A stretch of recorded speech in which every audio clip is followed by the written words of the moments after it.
দরকার, এই অ্যাগ্রেসিভ খেলাটাই দরকার যদি কোয়ালিফাই করতে চায়। 7টা দল এখনো পর্যন্ত অ্যালাইভ রয়েছে। একটা সার্কেলের মধ্যে প্রায় এই মুহূর্তে আমরা 4টা টিমকে দেখতে পারবো, বাকি সবগুলো দল কিন্তু বাহিরে রয়েছে। ইয়াস আরডিএক্স, এবং আমি বলতে চাইবো যে টিমদের কিন্তু এখন অপরচুনিটি আছে, যেহেতু জব ব্রেকার এলিমিনেট আর লবিটা কিন্তু খানিকটা হলেও ইজি হয়ে গেছে টিমদের জন্য, এবং সেই সুযোগটা জাস্ট এখন অ্যাচিভ করে নিতে হবে। আর যদিও হার্টেড এবার বেশ ক্ষিপ্ত হয়ে ডাব্লিউএমটি লং ডিস্টেন্সে থাকা লং নক্সেস ব্লেজের দিকে বেশ আর চোখে চিলের গতিতেই তাকিয়ে আছে, বাট আই গেস ওপেন ফিল্ডে থাকা নক্সেস ব্লেজ শুধু এক পাশের প্রেশার খাবেন না, তারা তিন পাশের প্রেশার ফেস করতে পারে। সাইক্লোন অ্যাট লাস্ট এলিমিনেট হতে বাধ্য হলেন। লাস্ট 7 টিম, ইয়াস একেবারে শেষ প্রান্তের দিকে চলে এসেছে। মনস্টার ট্রাক থেকে শুরু করে প্রত্যেকটা রিসোর্সের ইউটিলাইজেশন দেখানোর সুযোগ আছে টিমের কাছে, এবং তারা চাইলেই সেটা সম্ভব।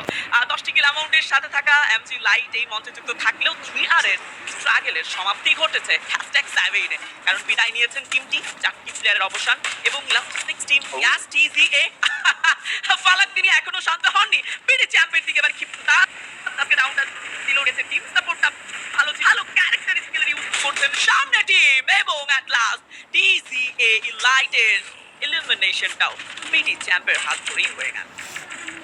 Just look at the mini map. এতটুকু ম্যাপের মধ্যে কতগুলো দল, কতগুলো প্লেয়ার সেখানে অবস্থান করছে। 5টি দল বিডি চ্যাম্প, যারা কিনা এর আগের দুটো ম্যাচে অনেক দ্রুত এলিমিনেশন নিয়েছে। এই ম্যাচে সুযোগ রয়েছে এই দলটার ভুইয়ার কাছাকাছি যাওয়ার। নেক্সাস প্লিজ তারা হয়ে গিয়েছে এলিমিনেট। শেষ 4টি দল সামনে রয়েছে ইলাইট অ্যাসোসিয়েশন, তাদেরকে লক্ষ্য করে এফজিএল ইউটিলিটিজ